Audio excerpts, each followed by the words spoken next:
Hola chavales, el día de hoy vamos a hacer una tier list de DLCs de Fallout. Así que comencemos con Fallout 3 Broken Steel. La verdad lo juego un poquito. Luego un B Automatron. Este DLC es 2, pero le faltaron cosas, así que lo vamos a poner en C. Farjaro va a estar en ese sí o sí, es demasiado god, igual que Nuka World.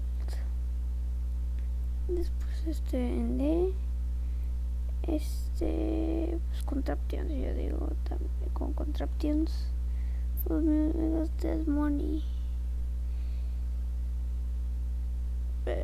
B también. Point Lockout, este no lo he jugado.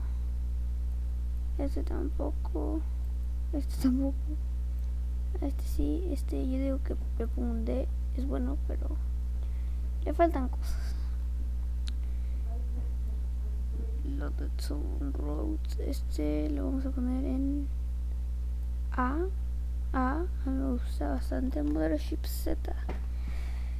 Es corto y la verdad no es lo que yo esperaba, así que le vamos a poner en C.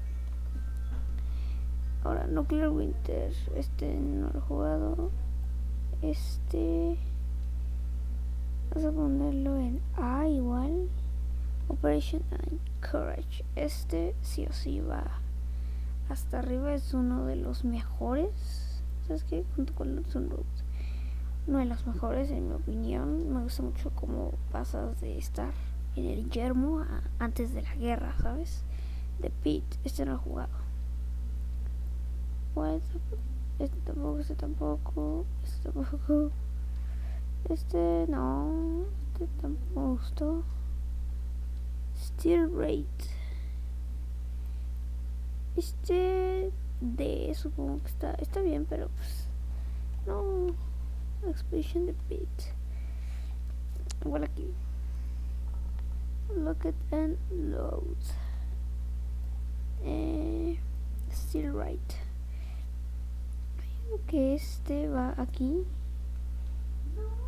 Es que no me gustan mucho los DLCs de Fallout 76. Tampoco lo jugué. Y pues ya eso es todo el video. Ahora vamos a hacer uno de los Fallout. Bueno chavales, voy a tener que parar, así que subo el video mañana o no sé a la